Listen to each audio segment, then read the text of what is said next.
Hey guys, ooh, just climbing into place here. It's still Tuesday and I'm back real quick for another little video. As you can see, I have my little Thomas Niklaus here. If you are just joining me or have not caught a video with this little guy, this little man has been with me the longest in my collection of babies that are still here in the house. He is the Atticus sculpt by Laura Lee Eagles. He was painted by an artist named Wendy Graham, who's a master artist and a very decorated reborn artist out of England. She's had some recent really cool things happen. I think she was the first reborn artist to be admitted to the Fine Arts Guild, who I believe is out of Italy.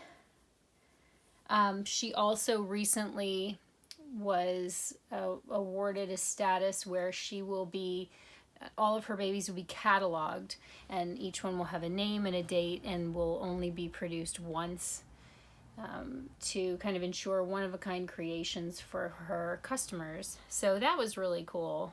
Congratulations to Wendy if she's watching this.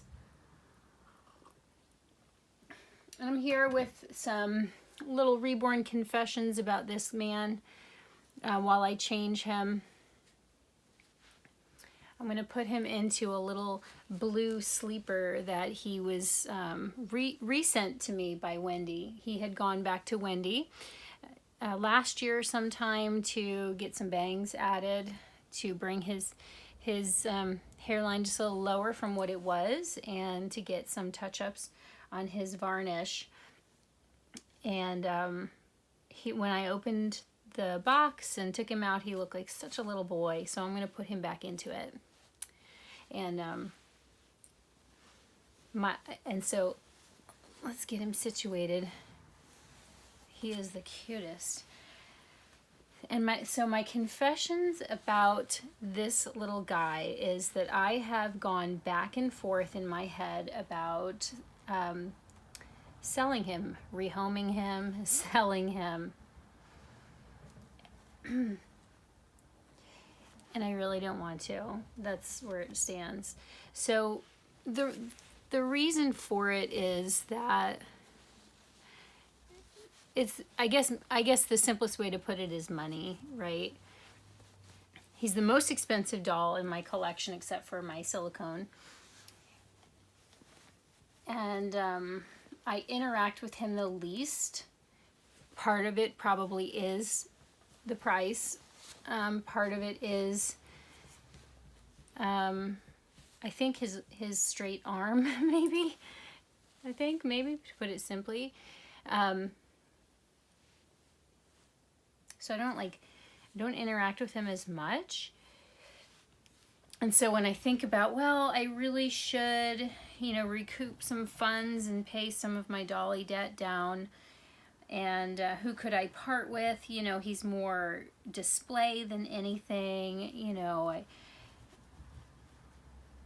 and what has stopped me, aside from the obvious of just loving this doll, is part of it's guilt. I would never want there to be an impression that I don't absolutely love him, to the artist, first off. Also, I really moved heaven and earth to bring him home. He needs to be cleaned off a little bit. We're going to grab some water wipes real quick while I chat with you. I really did move heaven and earth to bring him here with me. It was quite an expense to digest. He was the second doll. He wasn't the second doll that I purchased, but he was the second reborn that I added to my collection. Sorry that the lighting is so terrible. I don't know if we can do anything about that because the overhead light is so bright. It's just picking up the white in his diaper. So, well, once I get him dressed, hopefully, he looks pretty washed out right now. I had purchased one reborn for myself that I paid like $200 for, which was a lot. for me, but I had purchased a Reborn as a gift for my daughter, and I had purchased one right before that that ended up not really being like what I wanted it to be in terms of being a Reborn. So that doll was sold on, and then, but he was the second doll that I ever purchased for myself. And he, if you've ever heard me tell the story before, you know it, but if you haven't, he just like completely took me to another place in imagination. I was blown away by this doll and by Wendy Graham's work.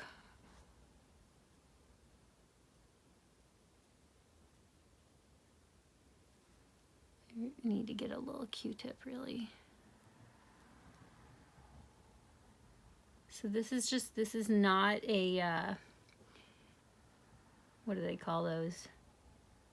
It's not like a baby wipe, you know, like a diaper wipe. It's a water wipe. So it's water with just a little bit of, I think, fruit essential oil.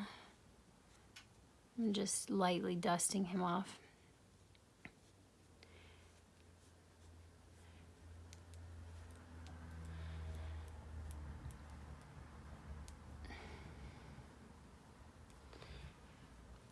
But here's the thing. So I've thought about it.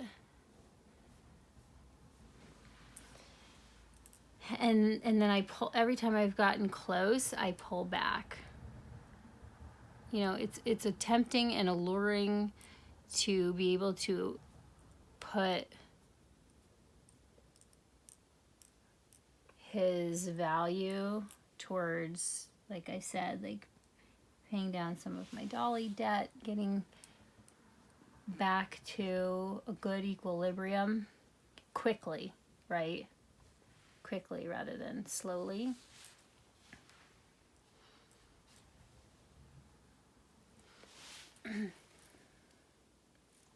The thing is that I don't want to sell him. I don't want to not have him in my collection. So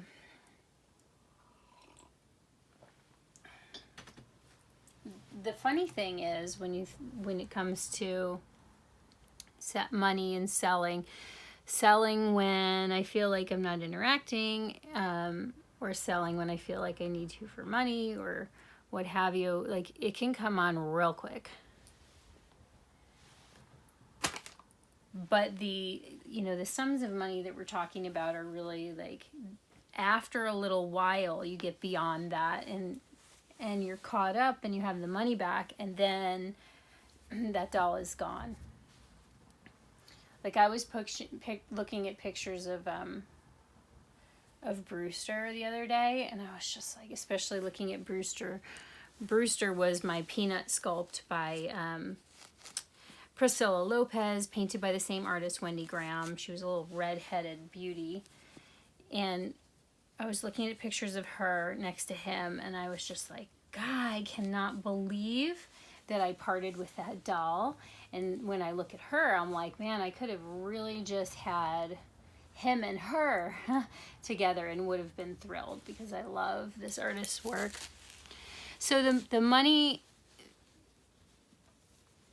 eventually balances out, and then the doll is gone, and like he's not replaceable, even if I could get another Atticus, because they're around, you know. And then you can, I know his kit will be, you know, come out of the woodworks a little while later once it's all settled down, you know, a couple years down the road. There'll be more blanks around too. But there won't be another Thomas Niklaus. There won't be another one made to look like him. There won't be another one to replicate the magic of what I felt. And like, I feel like it's okay to have a mainstay doll in my collection who's just gonna be there.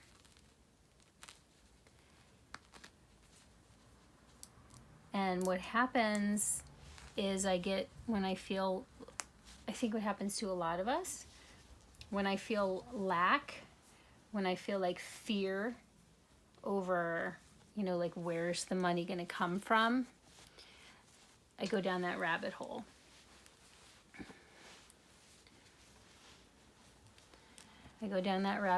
And then like get caught up in the hows and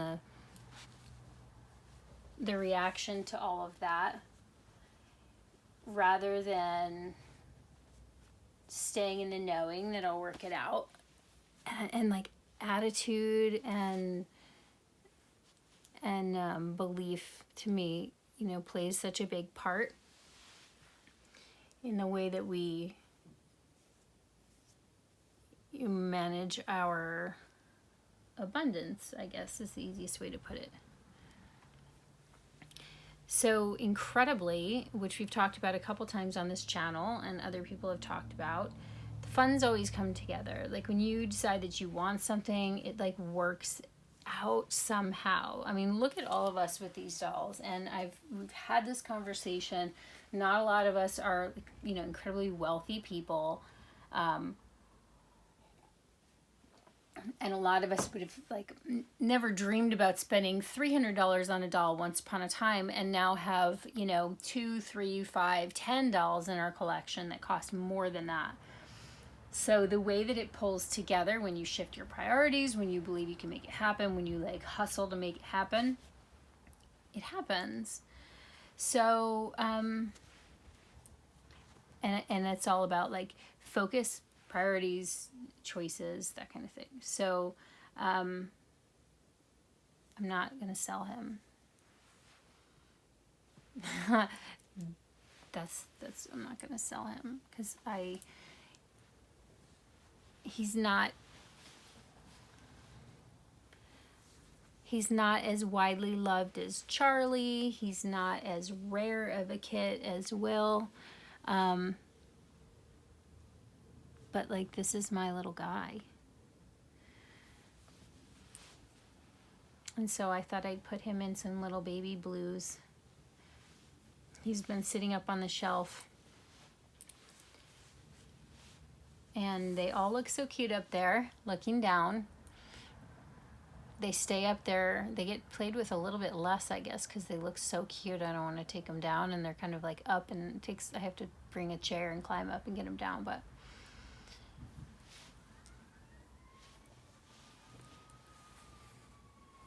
and this little boy, to me, is timeless, and what he looks like and represents to me is a baby, is a very, like I said, timeless, brandless, like, little boy that I would imagine pushing around in a traditional pram through, you know, a park in England when I don't have a cell phone and probably don't have TV, and just, you know, like a different time and a different place and a different world, like just such a peaceful, pensive baby. And a lot of that goes to the artist's photos, the initial artist photos of his likeness, the first version of this doll that the artist painted.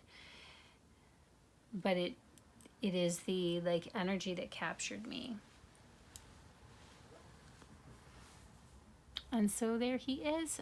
He's come down to say hello to you guys, spend just a couple of minutes. Let me make my little confession and my little proclamation.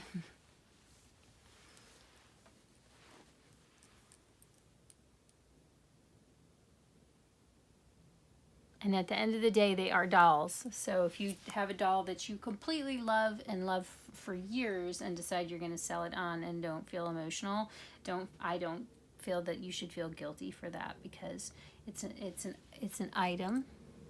It's an investment.